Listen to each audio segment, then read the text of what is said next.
Welcome back, everyone. I'm the Bedluck Gamer, and today we have the archetype I am the most intrigued by for War of Immortals, the Bloodrager, the barbarian spellcaster, the true mixture of water and oil here in Pathfinder 2nd Edition. And I gotta say, it's now that I've had some time to really metabolize my thoughts on it, it is not exactly what I thought it was. I still think it's really, really cool, but I do think the idea kind of oversteps the practicality. But if you want a very flavorful class, there's not, or well, class archetype rather, then you're not going to find one much more flavorful than the Bloodrager. So if you're not familiar with a class archetypes are a archetype you select at level 1 when you pick your class and are making your character, and you kind of change the entire way you play your class. It's different than how a subclass typically works in Pathfinder because it changes some of the core features of your class to make your class play in a very different way. In addition to this, you must select their dedication feat at level 2, which is hard for some classes, easier for others, but it's a true dedication of your effort to play this new class. And honestly, it's usually worth it. And for Bloodrager, I would say no less. It definitely creates a very unique and interesting way to play Barbarian that you can't normally do with how the class typically works. But before we get into the video, I do gotta state, Paizo did send me a copy of War of Immortals for the sake of review, but this isn't paid content. They haven't paid me to make this video, they just gave me the book. So all thoughts and opinions here are my own. With that being said, let's go ahead and talk about the Bloodrager. So as I said before, the Bloodrager is a barbarian that uses spells. Somewhat similar to how a sorcerer would, and there's some connections, as Bloodrager was a class in Pathfinder 1st Edition that was essentially a mix between barbarian and sorcerer.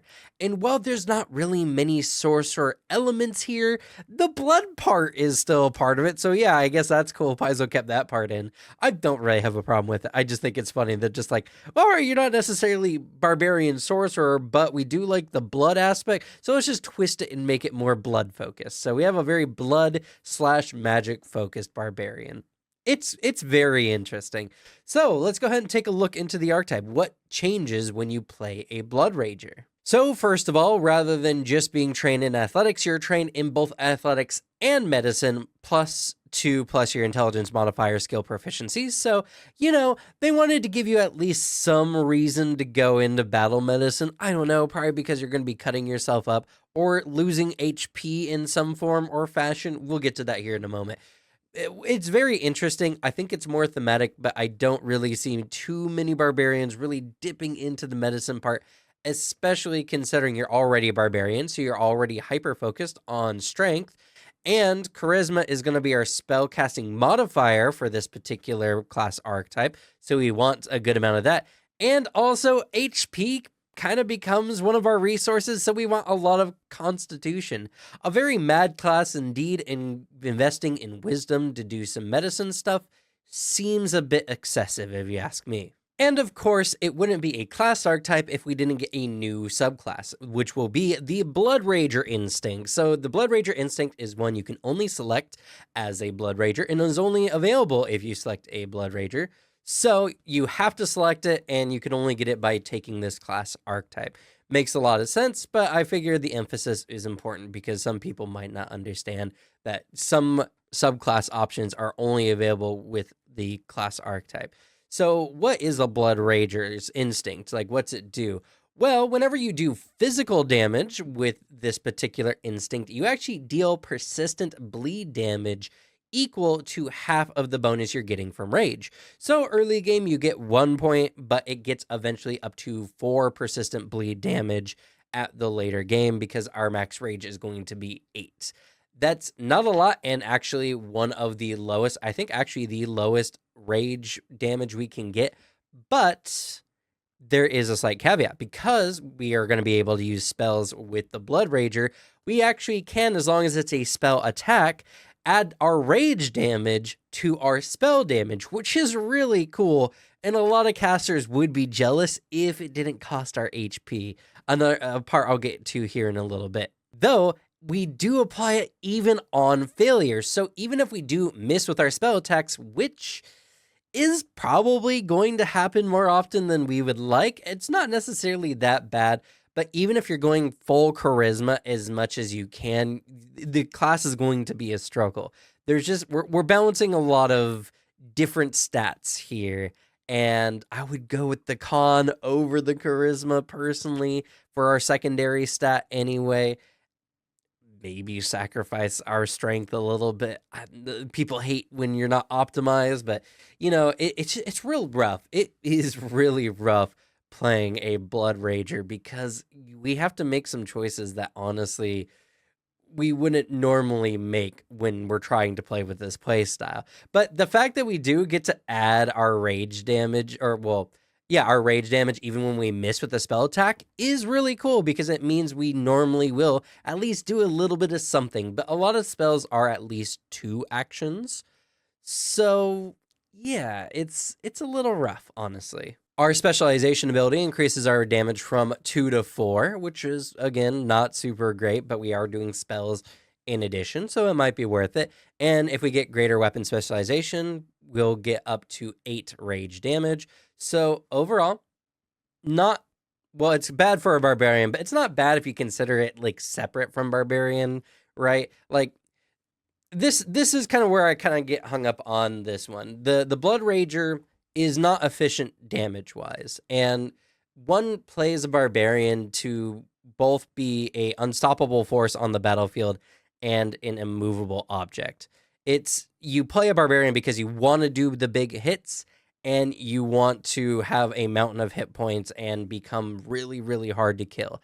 And Bloodrager kind of just goes against both of those. Its rage damage is less than other barbarians, and again, I keep mentioning the HP thing, but they use a lot of their HP to use their spells. I don't know if I would necessarily change anything about how the Bloodrager works, but I just want to state that if you love doing really well mechanically, Bloodrager is just not going to compare to the other barbarians. But you get to do cool things that other barbarians don't get to do. I figured I may mention that. I would play a Bloodrager. This is the thing, right? I would play a Bloodrager because I love classes that really make me think, and Bloodrager is definitely a class that you kind of have to approach with a certain kind of strategy.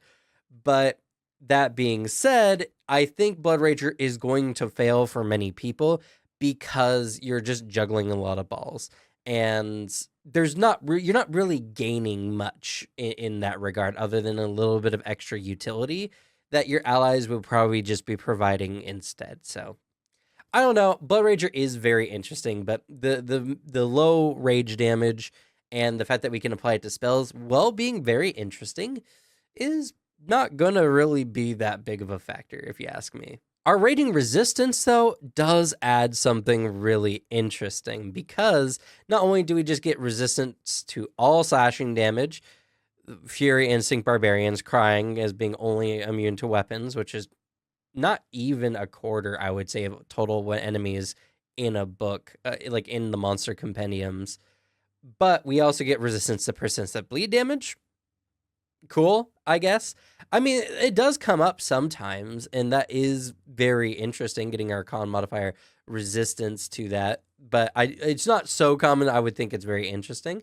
The interesting part is whenever we use our, I'm sorry, I'm looking at over here, our Harvest Blood ability, we do become resistant to all damage from the target whose blood we harvest, which is you drink the blood. You're a little bit of a freak and you drink their blood, and you become resistant to all their damage. And that's regardless of damage type. So any type of damage, even technically untyped damage, you are resistant to that. And that is a very interesting aspect of the Bloodrager, and it does make them potentially one of the tankier classes in the game because they can just get resistance to all damages. Late game, that's actually real huge because many enemies will do multiple types of damages with their abilities. Like they'll bite you for a portion of like elemental, and piercing or slashing damage or all that kind of stuff.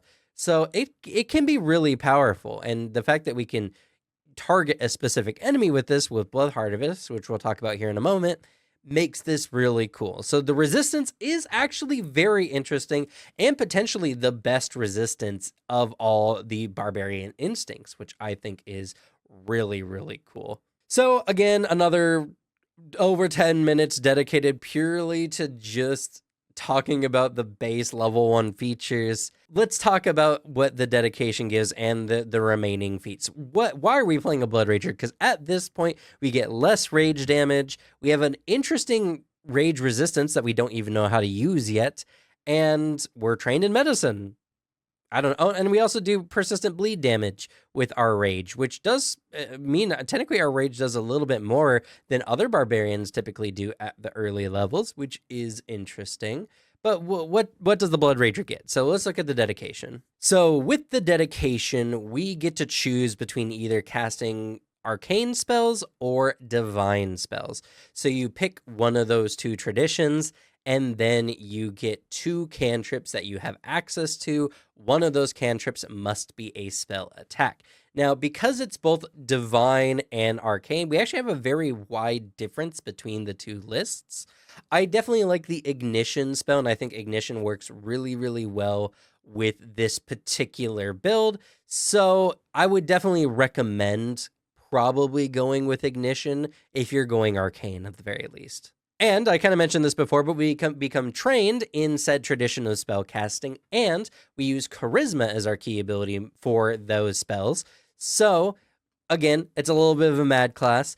Now we are a repertoire caster, praise be, because I know so many people hate prepared spell casting. I don't personally, but I know a lot of people don't like it. So, now you don't have to choose with your spell slots. That's great.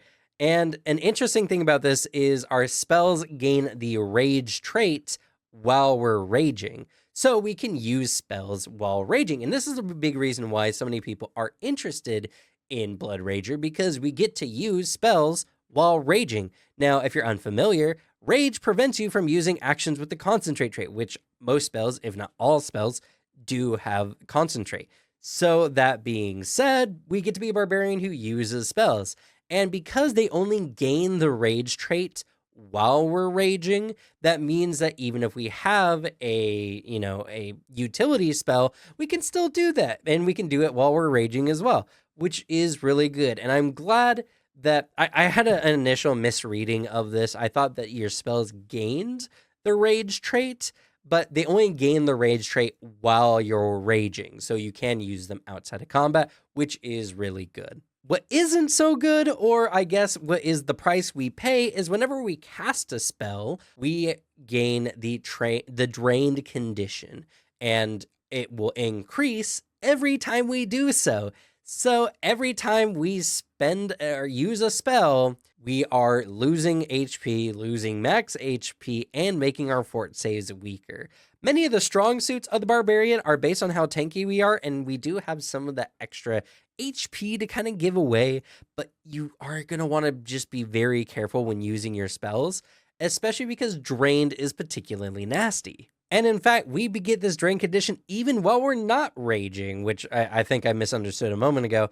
So yeah, whenever we use a spell, it says here, whenever you cast a spell from your repertoire, you become drained 1. There's no while raging or anything like that. So this is a little bit rough. Outside of combat, we're gonna not want to use our spells because we're gonna lose HP. And even if we do remove the drain condition, which by the way, we can remove the drain condition, we're not gonna get that HP back. So we need some form of consistent healing in order to do so.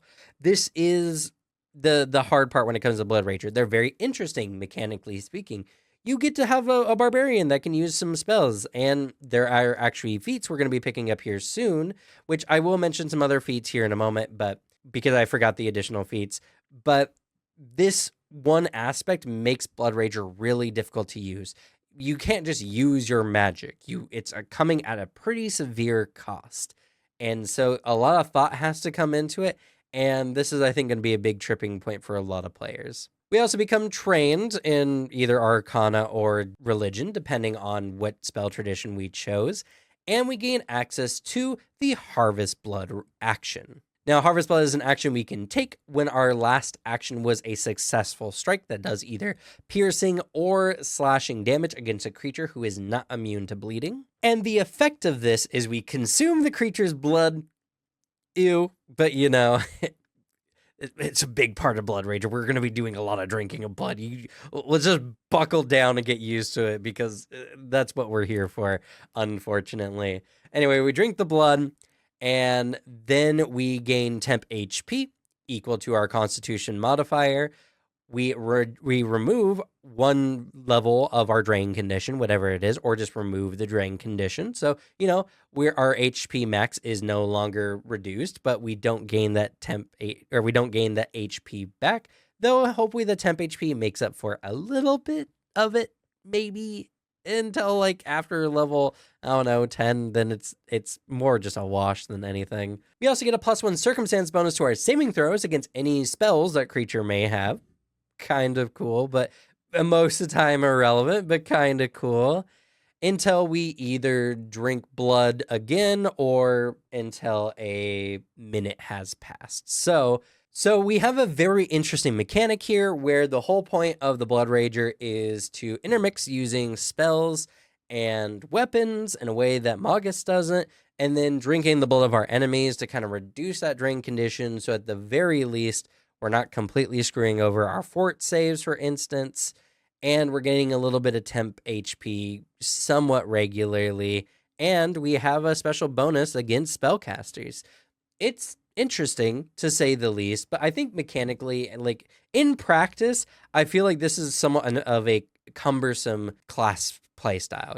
Like a barbarian is normally go into the thick of the enemies, swing your weapon around, do a bunch of damage, kill them before they kill you. That's kind of just how the class is mechanically set up, and that's kind of the general fantasy of the class. But the Bloodrager is a little bit more reserved because they use their HP to cast spells, and they do a little bit of extra bleeding on enemies when they strike them, and they're using multiple actions to cast a spell. So it's like you can't cast a spell, slash an enemy, and drink blood necessarily all in the same round unless you're using a one action spell, which there are not many of. So the next round, maybe you're doing this. So there's just not a rotation, which I like personally. I like that there's no like optimal rotation with this. But even when we're doing all this, we're losing HP because every time here, let me bring up the drained condition so we can all read it together. Every time you gain the drained condition, you lose level times drained value in HP. And it's actually value gained, not total value. So when we cast another spell and become drained 2, we only lose the difference. So if we had already lost some HP for becoming drain 1, when we become drain 2, unless we become drain 2 from the start, we only lose 1 times our level. I actually verified this using Foundry's Pathfinder rule set, and when I use it on a character token, they lost only the increased drain value, not the total drain value. So it's not terrible, but it's definitely dangerous. I mean, what's the point of using a spell in combat to hurt an enemy if we lose some HP? Because that means that when you're looking at a battle as kind of like a opposing bars of your group's HP versus the enemy's HP, rather than just using a spell and the enemy's HP going down, ours is also going a little bit down as well. So there's not that much practical gain, though your team will probably have better healing and can mitigate some of that difference. But again, this is just kind of like the inefficiency.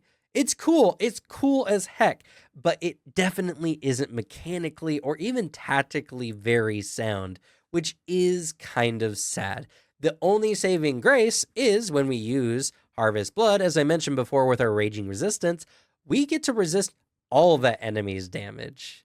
So that's kind of cool. That's something that can be very, very interesting.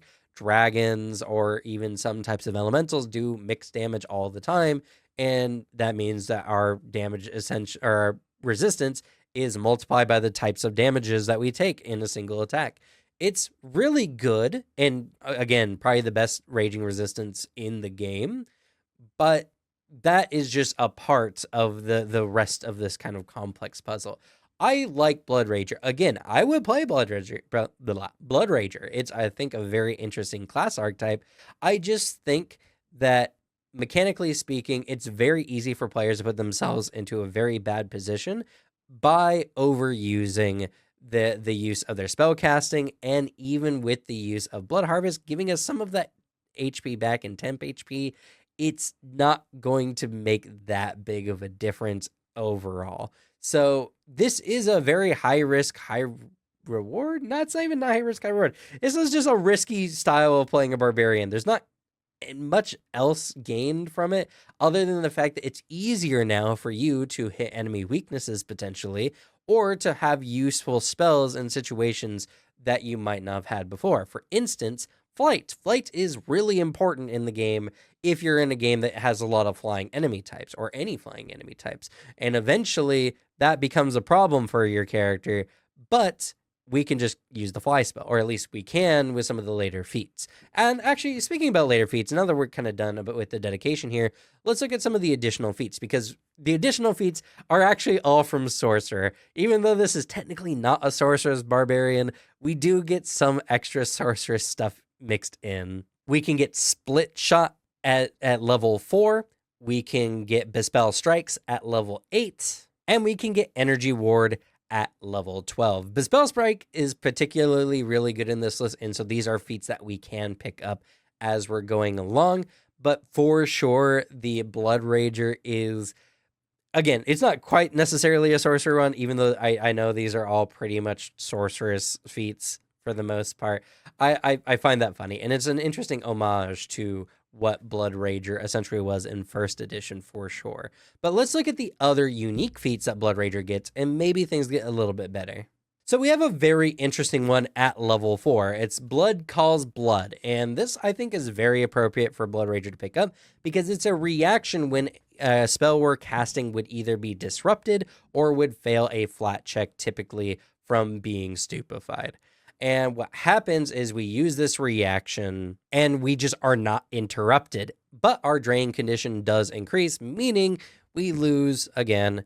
We lose our level in HP again, which is a little bit rough, especially because usually we're being disrupted by like an attack or something like that. So yeah, spend some HP to continue casting your spell. It's good, and in fact, this is probably one of the best ways to prevent spells from being disrupted, as many other classes just have to make like a DC 16 flat check or something like that, which is really, really rough and very unlikely. So I do think this is very interesting, and for being a melee fighter, typically this is somewhat necessary, as if we're going up against an enemy with Reactive Strike, there's a good chance our spell might get interrupted, and that would suck. Granted, that also brings up a problem, is we're also just giving attacks for free just to use a spell, when we're a barbarian and we could just hit the enemy and possibly do some bleeding on them anyway. And actually, speaking of the bleeding part, I just thought of it now. The Harvest Blood thing really only works if the enemy you're facing does bleed. So if the enemy doesn't bleed, you have no way to get your drain condition back other than potentially striking yourself. So, using your own actions to hurt yourself, so that you could drink your own blood and remove your drain condition. It's kind of rough. So there's just some fights where the Bloodrager is just going to have to suck it up and just be a worse hitting barbarian, or use their spells knowing that they're going to just be capping their HP and fort saves, and just hope to goodness you don't have a fort save in your near future. Also at level 4, which is a terrible feat to compete with, is Rising Blood Magic. Now, this is essentially the basic spell casting benefits that we see in most multi-class archetypes. So we get some spell slots finally for our Bloodrager that can be used at the expense of our HP to do some interesting things. And in addition to just getting some new spell slots, we also, if we're at least drained one, which, we will be technically anytime we cast a spell, because we become drained when we cast a spell, we actually increase the additional rage damage we add to our spells by 1.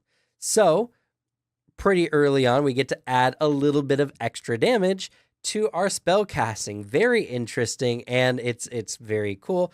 Now, as far as like order of operations here, it says when you cast a spell in the dedication, when you cast a spell, you become drained 1, and it says if you're at least drained 1 when you cast a spell. So I don't think we just automatically get this with whatever's first spell casting we get.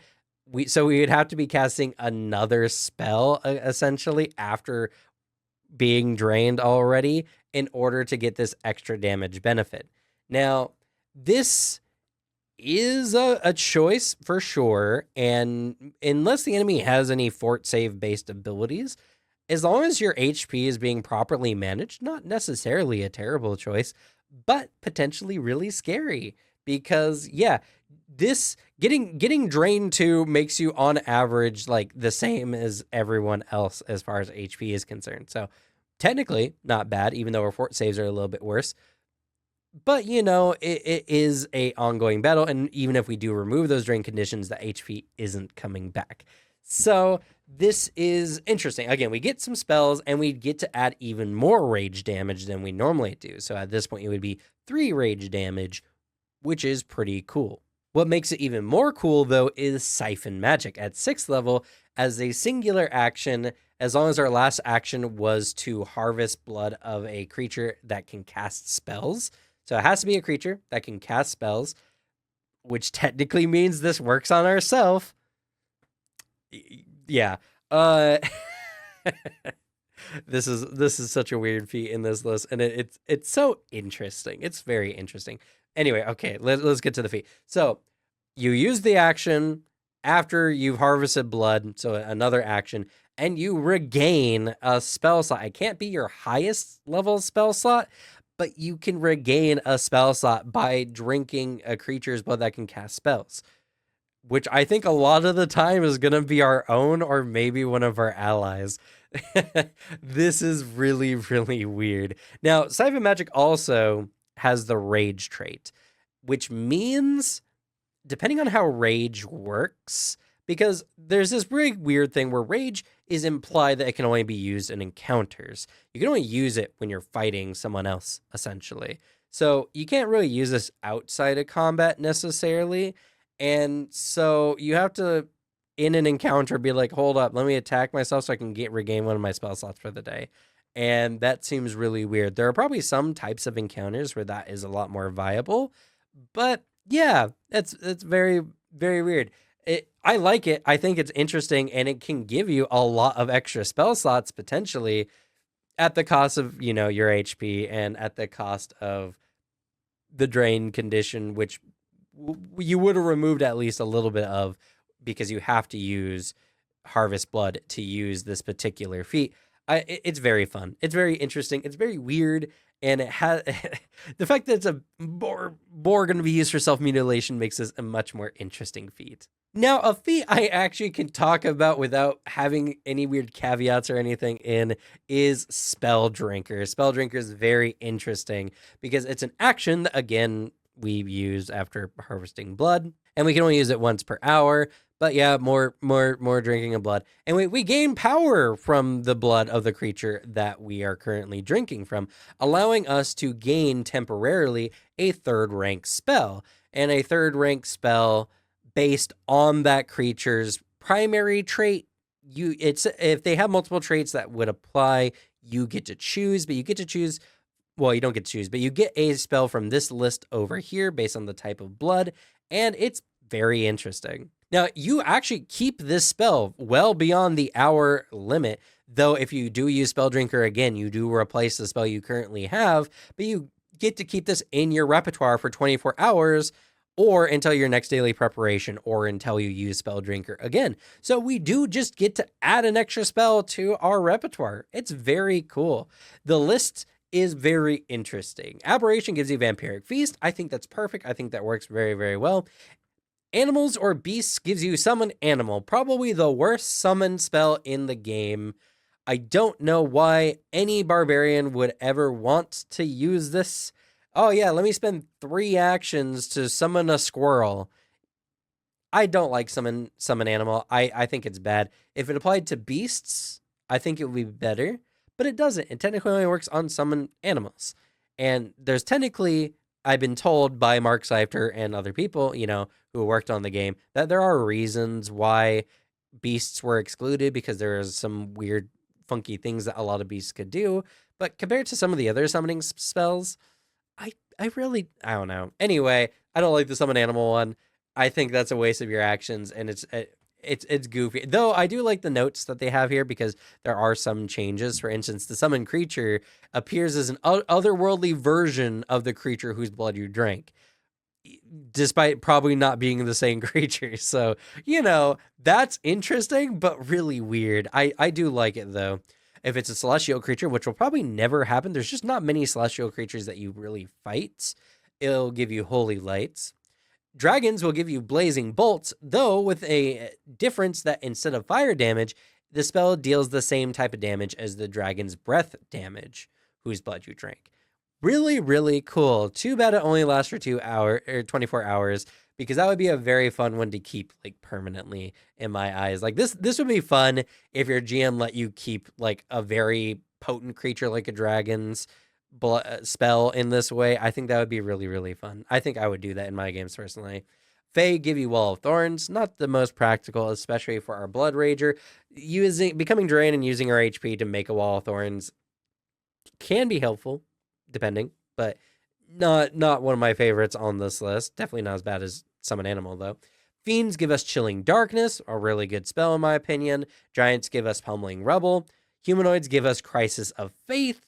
That one's a little not great because it's a spell save, and our spell saves are just not going to be that good. And monitors give us Impending Doom. If you don't know what a monitor is, it's essentially a creature of law in some form or fashion, to give a very loose description of it. And Impending Doom is really fun, but also very save based, also not super good for our Bloodrager. So some of these are really cool, and a lot of them are just spell saves, which are not good for us.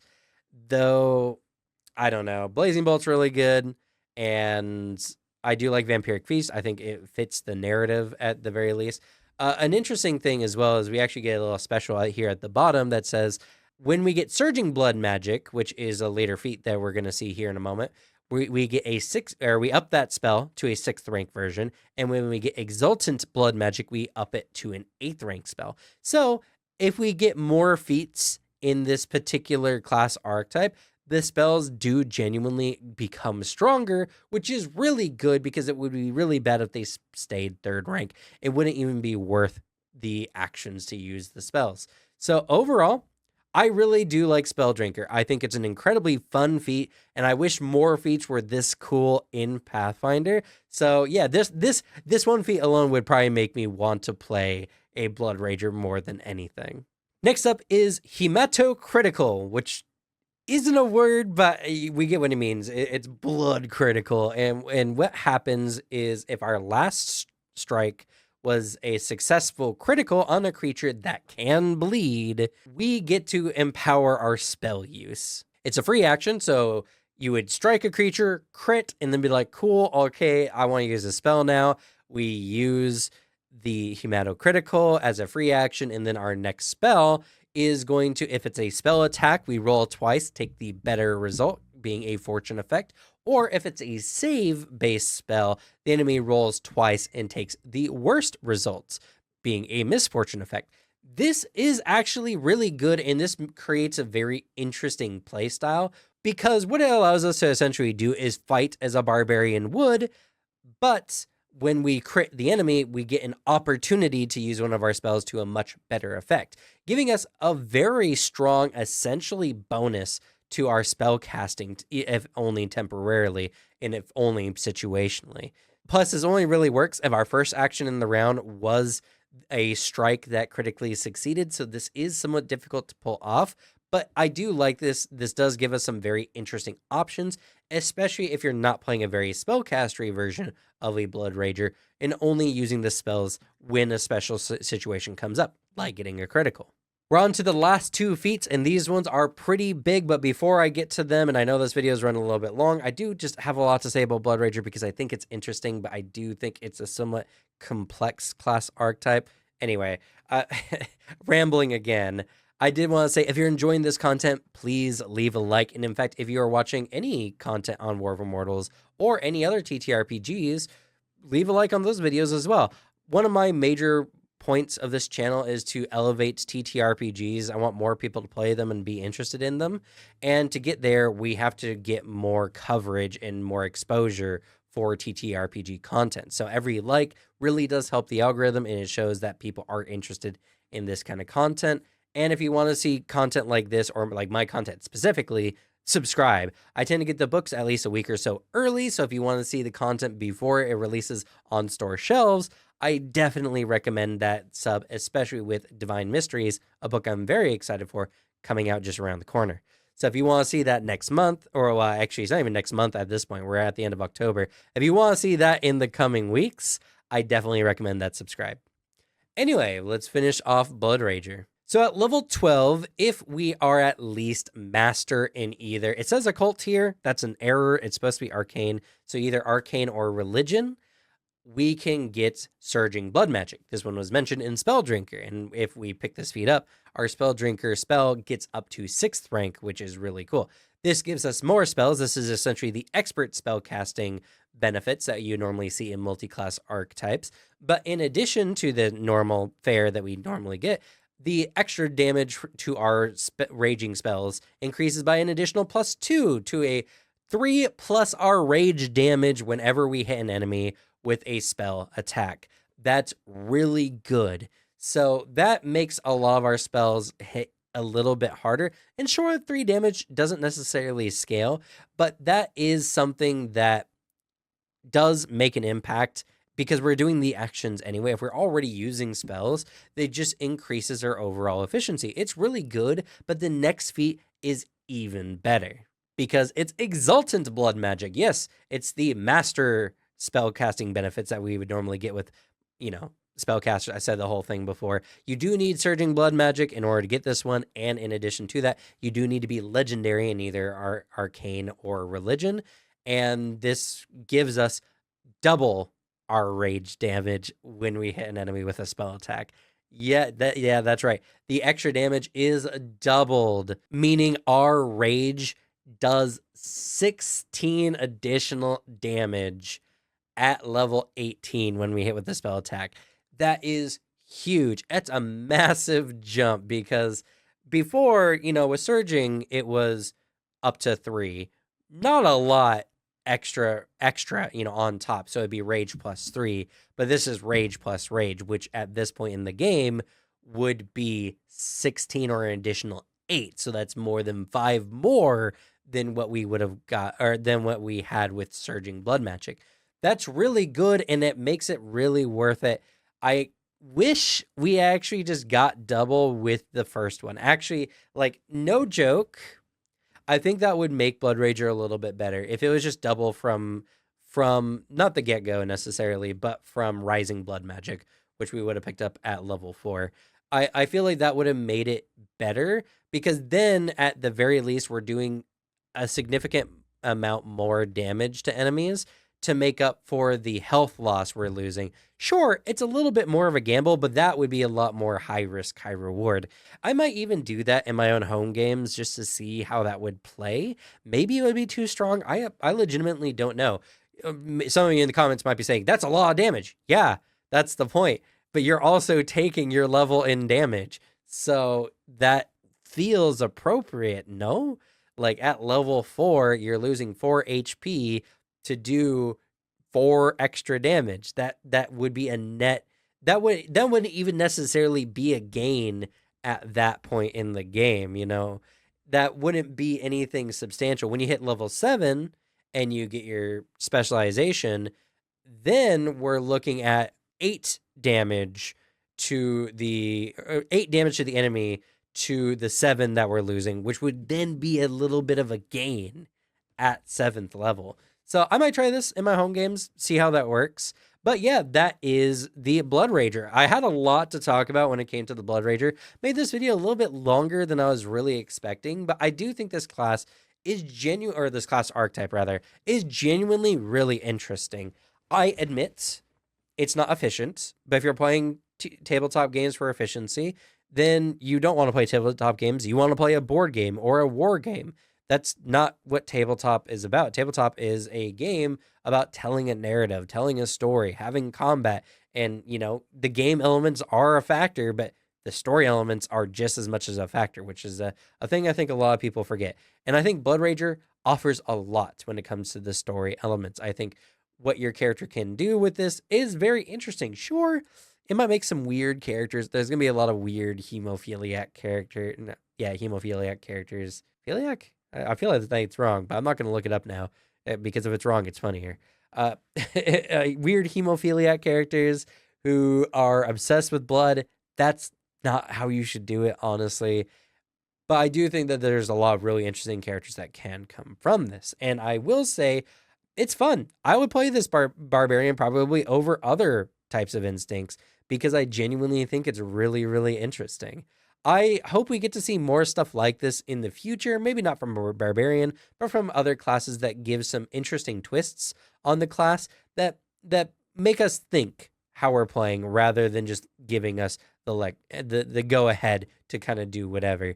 It's something where I will say Bloodrager is kind of an advanced class. I wouldn't let a new player play this one because there's just a lot of mechanics and things to think about that a new player really shouldn't be worrying about. But for an advanced player, I think Bloodrager is really good. So that's gonna be it for me. Hopefully you all liked it. Let me know down in the comments whether you did or not, because you're going to anyway. And yeah, anyway, thank you so much for your time. Good luck with your games. Leave the bad luck to me, and I'll see y'all next time. Bye.